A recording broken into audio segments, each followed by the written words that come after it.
গত কয়েক বছরে যুক্তরাজ্যের অভিবাসন নীতিতে ব্যাপক পরিবর্তন এসেছে। লেবার পার্টি ক্ষমতায় আসার পর এবং শাবানা মাহমুদ হোম সেক্রেটারির দায়িত্ব নেয়ার পর এটি আরও ত্বরান্বিত হয়েছে, যা অভিবাসী কমিউনিটিতে উদ্বেগ আর দুশ্চিন্তা বাড়িয়েছে। বেশ কয়েক লাখ মানুষ এখানে আইএলআরে আছে অথবা অ্যাসাইলামে আছে। ওদের জন্য যে প্রতিনিয়তই চেঞ্জ করতেছে, রিফর্ম করতেছে। এই জন্য এতে করে ওদের ভবিষ্যৎ ওরা আনসার্টেন হয়ে যাচ্ছে যে কি করব, কি হবে। ভিসা সহজীকরণে স্টুডেন্ট ভিসা ও ওয়ার্ক পারমিটে ডিপেন্ডেন্ট সহ বৈধ পথে কয়েক লাখ অভিবাসী যুক্তরাজ্যে পাড়ি দিয়েছেন। ফলে আগামী 2-1 বছরের মধ্যে স্থায়ী বসবাসের জন্য আবেদন করতে পারেন কয়েক লাখ অভিবাসী।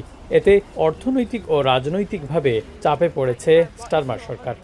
সেটেলমেন্টের জন্য এটা ইনক্রিজ করে B2 হবে এবং এটা ইমপ্লিকেশন হবে মার্চ 2027 থেকে। স্কিল ওয়ার্কারদের যে পারমিশন টু ওয়ার্ক সেটার ব্যাপারে একটি চেঞ্জ এসেছে। লেভেল 6 এর উপরের যে জবগুলো আছে সেইগুলোতে তারা পারমিশন টু ওয়ার্ক করলে সেগুলোতে তারা কাজ করতে পারবে। আগামী 7 মে যুক্তরাজ্যের স্থানীয় নির্বাচনকে কেন্দ্র করে ইমিগ্রেশন আইন আবারও আলোচনার কেন্দ্রবিন্দু। অভিবাসী বান্ধব লেবার সরকার সাম্প্রতিক কঠোরতায় ভোট হারানোর আশঙ্কায়। গ্রিন পার্টি ও নাইজেল ফারাজের রিফর্ম ইউকের চাপ সামলাতে কৌশলগত হিমশিম খেতে হচ্ছে লেবার সরকারকে।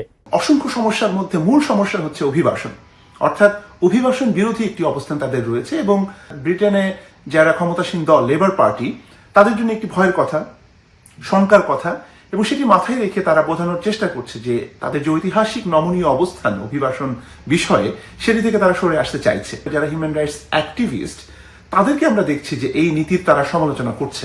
নির্বাচন ঘিরে পর্দার আড়ালে নতুন এক সমঝোতার আভাস পাওয়া যাচ্ছে। বিশেষ করে ফ্যামিলি ও ওয়ার্ক ভিসা নিয়ে গত কয়েক বছরে ব্রিটেনে আসা হাজার হাজার অভিবাসীর স্থায়ী বসবাসের আইএলআর ভাগ্য নিয়ে এখন ওয়েস্টমিনিস্টারের অন্দরমহলে চলছে ব্যাপক আলোচনা। শরীফুল ইসলাম চৌধুরী, এখন, লন্ডন।